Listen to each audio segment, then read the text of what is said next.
This is the Rebound Tampa Bay podcast. I'm James Tully. Just a few weeks ago, the Narcotics Overdose Prevention and Education chapter of Hillsborough County was forced to cancel their annual vigil to bring attention to the nationwide crisis of addiction and its impact.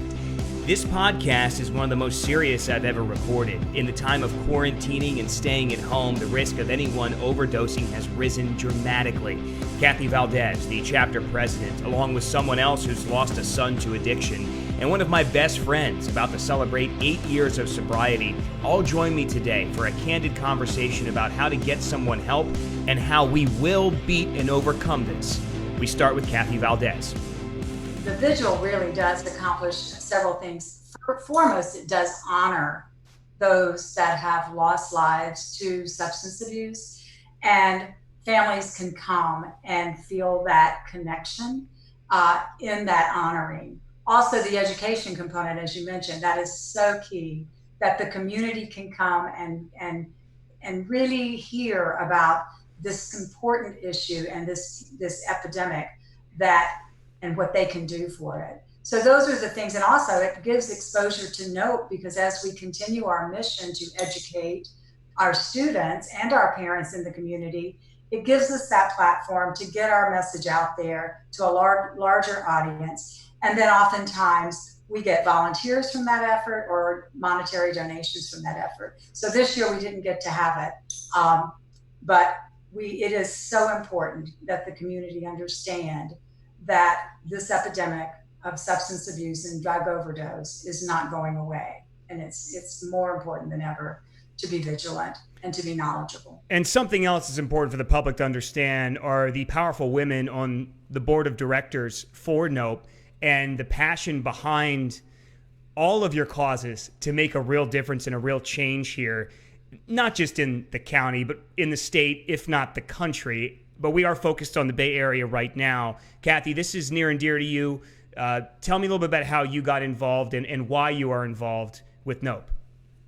My son passed away in 2008 with a drug overdose, a prescription medication. It was during the height of that pill mill explosion.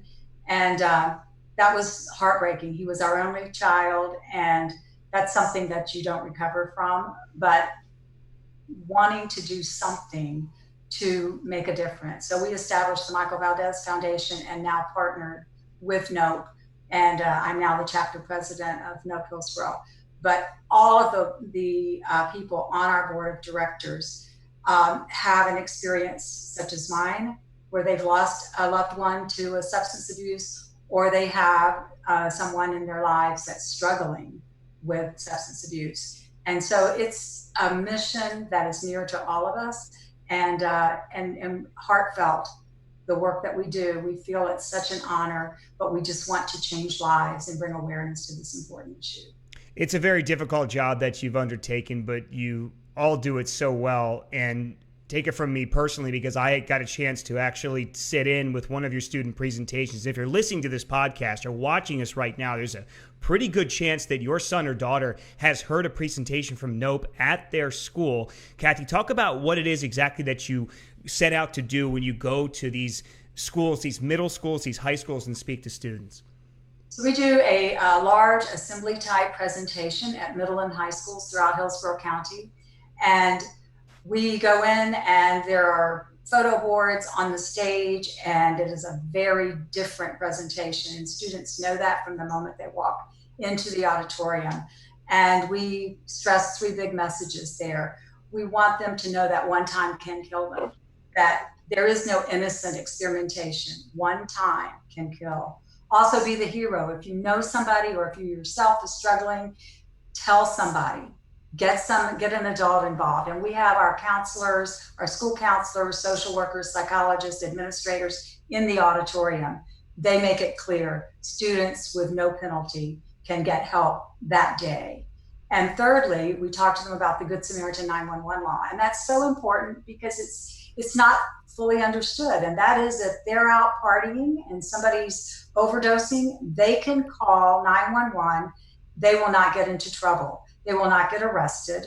They will not face any legal consequence, and they can get help for that individual. Because a lot of times people die because those around them are afraid of getting into trouble. So they run off, shut the door, lock the door, whatever. And then unfortunately that young person dies. So we get those three messages out in our presentations. And in the 9 years that NOPE Hillsborough has been doing presentations in the Hillsborough County Public Schools, we have reached over 140,000 students with this message. Sometimes they've seen this presentation multiple times, but it's always different because we have new family speakers. And trust me, that's the one thing that's gripping to these students. You can hear a pin drop in the auditorium when the family member begins to talk about their loved one that had this struggle with drug addiction and they succumbed to an overdose. And it is very powerful. We do want to emphasize, though, that even though we are not in schools this year because of this pandemic, we do have on our website a student presentation that can be viewed. And we also have a parent presentation on our website that can be viewed by parents. Different messages for students and parents, but equally important. You will find links to both of those items in the description of this podcast. Please check it out. It'll take you right to it. Cathy, you sounded the alarm to me back in March when the stay-at-home orders first started to come down. I believe you reached out to me directly and you said, James, we got to talk about the fact that with people stuck at home, we're going to see a spike in overdoses. You have some statistics that you shared with me a little bit earlier, and they're pretty staggering. We were informed by Hillsborough County Anti-Drug Alliance that they've received information from the treatment centers in Hillsborough and Pasco County that their treatment due to initial use or relapse is up over 30%. So that's a huge increase in what these treatment centers are seeing. And also that coincides with national information that was received concerning a Quest diagnostic study that was done, and that is that the use of fentanyl and heroin nationwide is up 30 to 40%. So again, heightened alert. This is something we have to talk about and bring awareness to, and that's what we're going to spend the next few minutes doing. You had a near perfect segue for me when you were talking about the presentations you do at the schools, how you invite parents up who've been affected by this, afflicted by this, and I'm very, very happy to be able to have one of those parents with us here in this podcast, Laura Sehres. She's worked with NOPE, works with NOPE. She is on the line with us right now. Laura, thanks for joining us here. Thank you for having me. Laura, we were talking before we started to hit record, and you told me your story, which I didn't know. And it's unfortunately similar to so many other tragic situations. But again, you found the power within yourself to not just sit around. You wanted to get out and you wanted to do something. You wanted to impact other kids. Tell us a little bit about what happened and what you're doing now to try and fill that void and do something for yourself here. Sure. Thank you. So December 2018, December 2nd, 2018, to be very specific, is a moment in time that changed my life forever. It's the day my son died. My only son, my only child. And my son didn't want to die that day, but my son was in emotional pain. He had trouble coping with the hardships of life and the struggles of life, and had something trigger him earlier that weekend and was searching for something to take that pain away. He had a prescription for Xanax and was taking that, but apparently that wasn't enough. And so he was searching for Percocet, couldn't find it, but did find a drug house in South Tampa that he knew of, and was given heroin. And it was the heroin that killed him. It was an accidental overdose. The person who ran the drug house didn't call 911 until 1:35 in the afternoon, even though my son died around 10 a.m. that morning. He told his friends at around 10 a.m., just before 10, that he was on his way home, and he never made it. So to be honest, I was embarrassed to tell people how my son died. This huge stigma around addiction or accidental overdoses. And then I realized that I had to tell people. I had to share my story. I had to really demonstrate that addiction and the chance of overdose does not discriminate, doesn't, it affects everyone. And so I found Nope and started volunteering with them, really so that I could change one life. To be honest, if I can just change one life and change the trajectory of one life and keep another family from feeling this just heart-wrenching pain, then my son did not die in vain. And that's why I choose to go into the schools and share our story. And I call it our story because when I'm up there on the stage, the words I share are not my words. They're my son's words. And I know this is what he would want. These are the voices that your kids hear in these presentations that Nope brings to middle schools and high schools all over the Hillsborough County area. Laura Sehres joining me here on the Rebound Tampa Bay podcast. Laura, tell me, how do you feel that empowerment? Do you feel some form of accomplishment when you have spoken and gotten up in front of the kids? Absolutely. It is, to be honest, it's been healing for me as well. It has been a part of my healing. I still get nervous every time I go up there to share the story. It's a very hard story to tell, reliving that day. I couldn't imagine. Missing my son every day. But when I'm on that stage and I see the looks in the eyes of the students, I can see how it's impacting them. And at the end of the presentation, when they come up and thank me for sharing the story, telling me a little bit about their stories, or just giving me hugs, I know without a doubt that I have made a difference and I have impacted a life. A little bit later on, I want to talk about the Journey to Healing Hearts group that I have been able to profile on ABC Action News, where parents, all with something very tragic in common, gathered together. They've lost a loved one, a sibling, a spouse, whatever, to a drug overdose. They all gather together and talk on a monthly basis, and that's a pretty powerful group. Laura, I know you're a part of that. I am glad I got you on because I was able to get somebody else on as well, one of my best friends in the whole world, and he was to be the keynote speaker at this year's vigil. And Cathy, I'm pretty sure he's going to be the keynote speaker next year's vigil, right? We're just postponing it, right? I'm just postponing it. Kyle just put a pause. His name is Kyle Winter, and I am I'm so proud of him and his journey. And he may not know this, but he's one of the biggest inspirations for me and all of the time I've spent with Nope and getting behind Nope, because Kyle found sobriety over 7 years ago. And he is very close to reaching 8 years of sobriety. Kyle Winter joins us on the Rebound Tampa Bay podcast. Hello, Kyle. Hi, James. Thanks for having me on. I appreciate the kind words, my friend. Hey, buddy. No problem. And you had a message, too, that you were ready to share for the vigil. But, you work and help people who are in recovery right now. And that's something you're very much dedicated to. You've heard what we talked about with the pandemic and how it sounded some alarms and everything. What have you seen?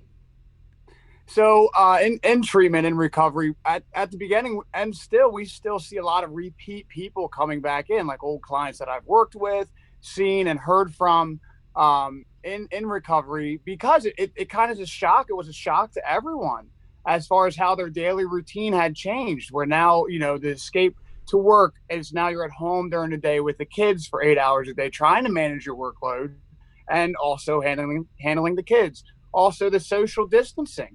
That really is healthy for a lot of people and how they, get through the day, bouncing ideas off of somebody else, seeing how somebody else is feeling.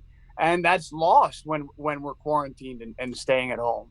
And so sometimes some of the coping skills that people were using in recovery became not available anymore. And so it then turns to a place where you have to be able to be, overcome adversity and adapt to the situation and find new things and new ways to be able to maintain your sobriety. And it's tough for some people, and that's where they find a whole snag in the situation and just being able to get to meetings or seeing their sponsor. But a good repeat amount of clients came in during the beginning of the pandemic. Absolutely. Cathy, is this lining up with some things you've seen and heard about? Yes, absolutely. As I had stated, there's much more relapse and initial treatment in Hillsborough and Pasco County, as reported by the treatment centers. And absolutely, that's what we're hearing. Kids are home alone. The parent, they're on the computer because a lot of them are still doing classes at home. They're not even going to school yet in brick and mortar. And they just have a lot more time of being alone. And if they're struggling already, then this just puts them in more danger and over the edge. Absolutely, Kyle. Mm-hmm. Yeah, I know that, Cathy, you want to at least bring up the Crisis Center hotline. That's dialing the numbers 211. Basically, wherever you are, you'll be connected to somebody who can help. And this is for anybody, right? Yes, and I will tell you that no one should be alone and no one should be struggling alone. And in Hillsborough County, you can dial 211 and you will be immediately assisted with mental health emergencies, behavioral emergencies. Laura, I'm really happy I can connect you and Kyle because you both are doing the same work here. You both have had overdose, narcotics, opioids. They've impacted you both. And you both have turned around and made the best of what is a terrible situation. I've dealt with the roller coaster of addiction with my son for many years, whether it was challenges with school, challenges holding down a job, challenges with the law, and to not only pull yourself out of that, but then to use that for good and make a difference is so heartwarming. And I am so thankful that you do share your story, because there is such a stigma around addiction or drug use. And until we can get rid of that stigma and start and keep sharing these stories, I mean, that's really what's going to make the shift. And so, Kyle, I am in awe of you, and it is my pleasure to meet you. Yes, nice to meet you as well. And I have to tell you, your story was very moving for me. I don't know if I was on the screen or not, but I'm holding back tears over here because in reality, I was, that to my parents where, I was probably a few uses away from passing away.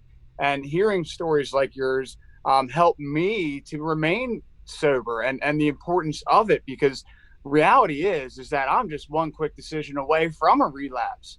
If I'm not vigilant in my recovery and the things I do that help me maintain sobriety, then it's a recipe for failure for me.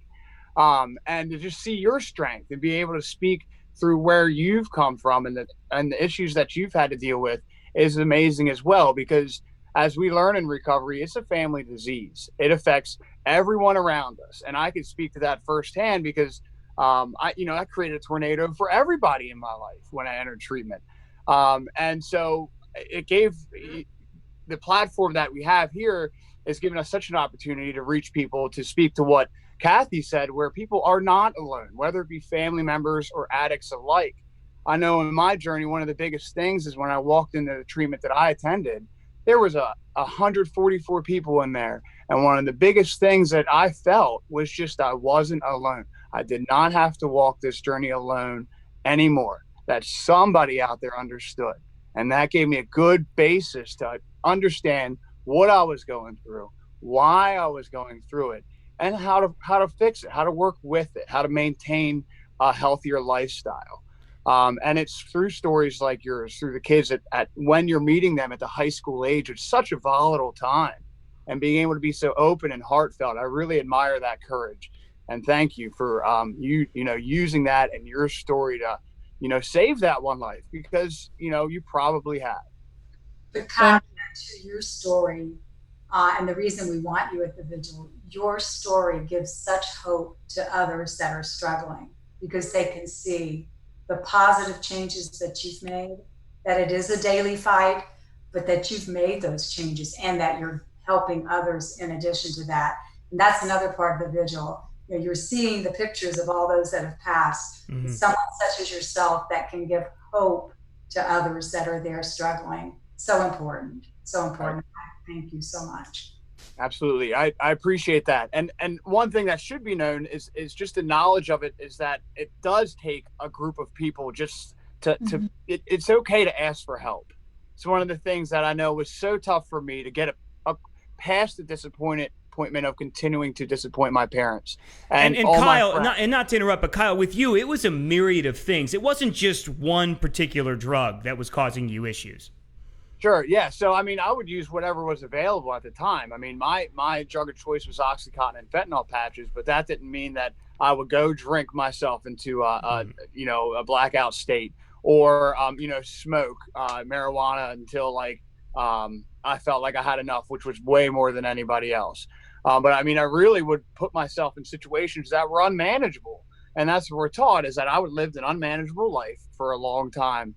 And really created a whirlwind of things that needed to be tied up, which in turn went looking at recovery and looking at getting myself right, almost kept me in addiction because of looking at that mountain of things that I need to accomplish to be able, whether it was debt, friendships, jobs. It's like when I'm looking at all that stuff, it was very scary to me because it was so much. And I had hurt so many people that, like I said, reaching out for help was very hard because at some point I didn't know if I could be helped.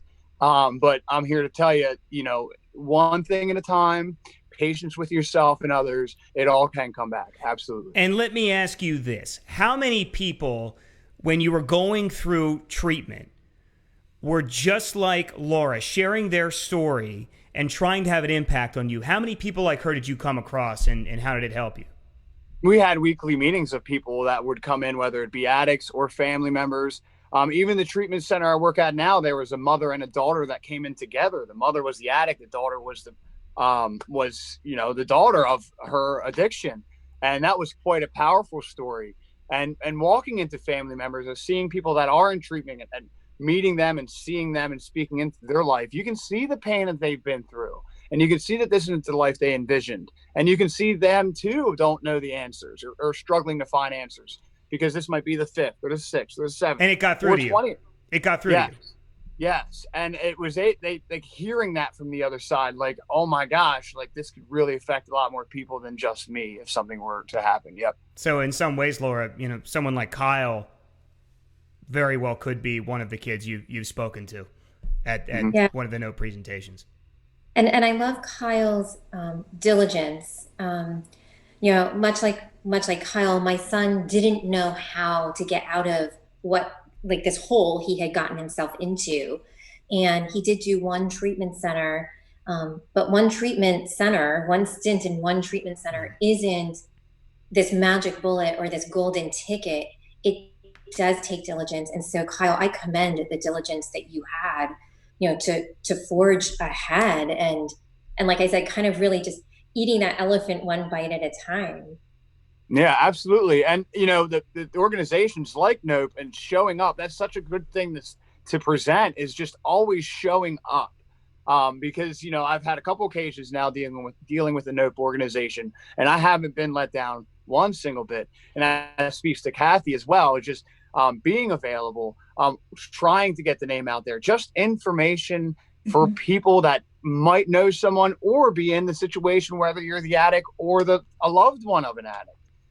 And it's just having a space to be able to go and to reach the children at that age is just so important. Because in reality is when I was younger, I didn't really have that talk. And, I entered into a world of just like this unknown, what could become of me. And, figuring that out, it took a lot of failure. And so the NOPE organization has been fantastic. And I'm so proud and so honored to have the opportunity to speak with you guys and be the keynote speaker when the time comes. This is the time when I step in and say all the resources that you need are in the description of this podcast. That's nopehillsborough.org. There's a link right there. You can click on it and follow it. Dial 211 to be connected with somebody at the crisis center in the Tampa Bay area. They will help you as quickly as humanly possible. And Cathy and Laura will head for home with this, the Journey to Healing Hearts, another terrific resource if you are a parent out there suffering with a loss of a loved one. You're dealing with some serious hardships. Let's talk about that. Laura, I know you're a part of it. It is an incredibly powerful group, and it makes an impact on so many people. Life is a team sport, and when you lose anyone, you need that support system, and losing a child is just the truly unthinkable. They call it an out of order death. And then when you lose a child to a substance related death, it's another complication. And so while I am part of other support groups, having a support group specific to a substance related death, an overdose death, has been tremendous value. I'm sharing stories with other individuals who are walking my path. Some have gone before me, and I'm now even holding my hand back to help those who are newly coming in. But there are different feelings. When you've been on this roller coaster of addiction for years, sometimes you are relieved that roller coaster has stopped, but then you end up with this guilt because you'd rather have your child here and be on the roller coaster than not have the roller coaster. And so you start to question, like, am I a terrible mom because I'm relieved that this roller coaster has stopped? Or, am I a terrible parent? And it makes such a difference to share those stories and share those feelings with people who truly understand in a way that others just can't, and you pray that they never will have to understand. I'll have a link to information on that group as well in the description of this podcast. Cathy, before we go and I say goodbye to everybody, we want to talk about the Prescription Drug Give Back Initiative. We are just a few days past the National Drug Give Back Day, but Cathy, you want to remind people that there's always an option to give those back, no questions asked, all around the Tampa Bay area. There is. We are past the Give Back Day, but you can go to the sheriff's office, the main sheriff's office. There is a drop box there, and it's so important not to leave old drugs hanging around, because young people find a way of finding them and taking them. So please, we implore you, go through your medicine cabinets, clean out all the old medication, and take them back. Even though the day is past, you can take them to the sheriff's department and take it to the drop box. Thank you very much, Cathy. Kyle Winter, what can I say, buddy? I love you. Thank you so much for making a little bit of time to be on this podcast. It was good to have you in Tampa Bay, because even though you couldn't speak at the vigil that was postponed, you still came down to see me, and I think we had a pretty good weekend. Absolutely. Looking forward to more of those times, my friend. And we got another reason to do it, and the best reason possible. And I appreciate you having me on, man. Thanks. You shared some great stuff. I'm really proud of you. You made this thing really sing. And between you and Laura Sehres, I can't thank you enough, too, for making some time in what was a very busy afternoon to be on the Rebound Tampa Bay podcast with me, share your story. And again, all of the resources that are available, very meaningful to me, and I know meaningful to everybody that listens to this podcast. Thanks to Cathy, Laura, and Kyle. New episodes of the Rebound Tampa Bay podcast come your way every Wednesday. You can find episodes on Apple, Stitcher, and Spotify, and also on abcactionnews.com/rebound. I'm James Tully. Thanks for listening.